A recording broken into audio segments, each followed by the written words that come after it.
Esse livro, Marxismo e Política, que eu estou lançando, eu diria que a grande ambição dele é demonstrar como as categorias que vêm da tradição marxista são essenciais para a gente alcançar uma compreensão mais complexa, mais profunda da política. Quando eu falo de tradição marxista, eu estou me referindo aos escritos fundadores de Marx e de Engels, lá no século XIX, evidentemente, mas estou me referindo também a toda a tradição de pensamento que nasce a partir desses escritos. Talvez fosse até melhor falar em marxismos, uma vez que se trata de uma tradição muito diversificada. Nós temos aí uma grande quantidade de pensadoras e de pensadores que vão partir de Marx e de Engels e vão desenvolver essa teoria em múltiplas direções, frequentemente, inclusive, com discordâncias entre si. Então, esse conjunto de tradições vai ser, da maneira como eu tento demonstrar no livro, fundamental para a gente desenvolver uma compreensão dos conflitos políticos que vá além daquilo que a gente vê, em geral, na ciência política, no jornalismo político, ou mesmo nas conversas sobre política que ocorrem em geral, até mesmo entre militantes à esquerda. A gente muitas vezes tem a tendência de reduzir a política a uma disputa por cargos de poder no mundo social. A política, então, são as eleições, são as disputas dentro do parlamento, são as intrigas ministeriais, mas, é claro, isso faz parte da política. Mas isso é a parte da política que está dentro de uma estrutura de poder já dada, que se conforma a uma institucionalidade que, nesse enquadramento, é colocada como indiscutível. E, no entanto, a gente não vai conseguir entender a política sem entender também de que maneira essa estrutura de dominação, de que maneira essa institucionalidade, ela se mantém ou ela é transformada. E para isso a gente não pode olhar só para o que está dentro dessa institucionalidade. Na verdade, quando a gente olha só para o que está dentro dessa institucionalidade, a gente, na verdade, está contribuindo para reproduzir essa institucionalidade, para mantê-la. Por isso que um grande pensador marxista da política, o Antônio Gramsci, ele dizia que reduzir a política a essa pequena política, a essa disputa por cargos, é, na verdade, uma grande manobra política daqueles que estão beneficiados pela ordem de dominação vigente. Eles estão naturalizando essa ordem, impedindo que a gente veja para além dela. E eu acho que o estudo da política deve nos permitir ver para além dela, deve nos permitir conectar a política com as grandes questões, os grandes conflitos que estão presentes na sociedade. Quando a ciência política não faz isso, ela tende a se tornar pouco relevante. E a gente viu isso, a gente vê isso, quer dizer, quando ocorreram as jornadas de junho de 2013, isso foi um espanto para todos, ou praticamente todos, os observadores da política, na academia, no jornalismo da política brasileira. Porque parecia que estava tudo pacificado, parecia que aquela disputa PT-PSDB tinha se tornado o padrão da política brasileira e as pessoas estavam aquietadas dentro disso. Era necessário olhar para fora dessa disputa político-institucional para entender o que estava acontecendo na sociedade.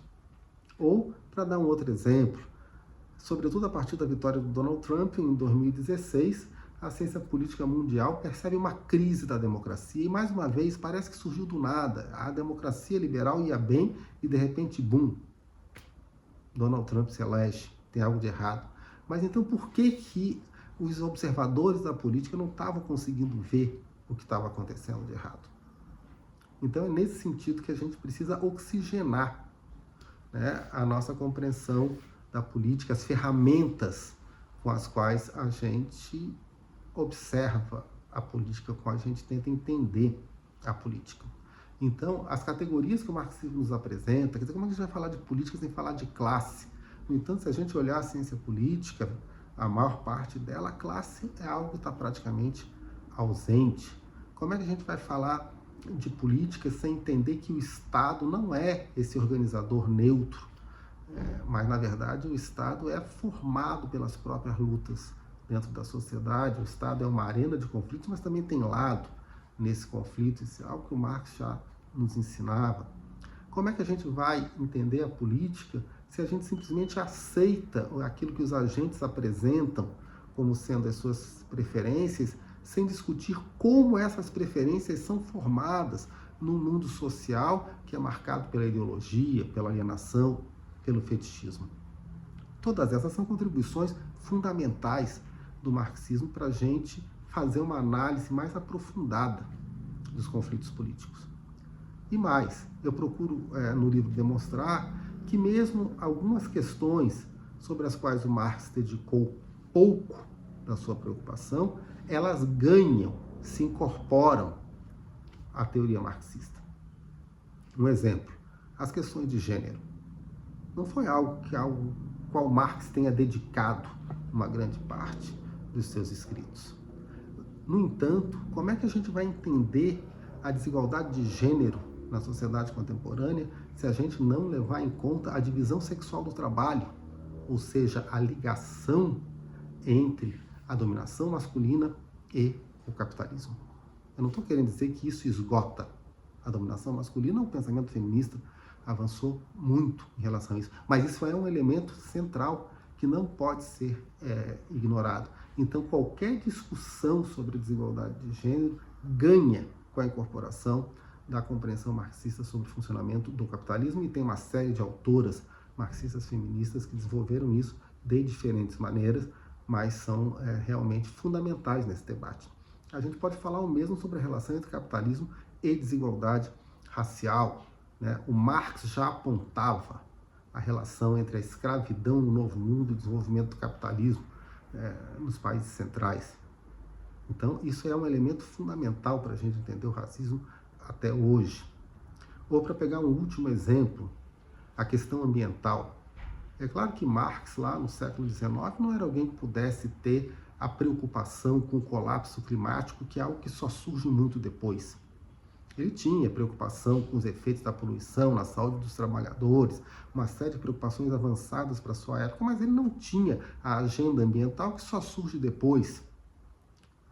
No entanto, a gente não é capaz de entender os desafios que o colapso ambiental nos coloca sem entender como eles estão vinculados à dinâmica do capitalismo, como um regime absolutamente predatório, uma vez que a sua dinâmica é uma dinâmica de expansão permanente, uma vez que a sua lógica é a lógica de transformar tudo em matéria-prima para a geração de valor. Portanto, não existe absolutamente nenhum limite para a exploração do mundo natural, e os nossos desafios hoje, que são desafios fundamentais, vinculados ao colapso ambiental, eles ganham, uma vez mais, se a gente vincula essa discussão à discussão na qual Marx é referência central sobre o funcionamento do capitalismo.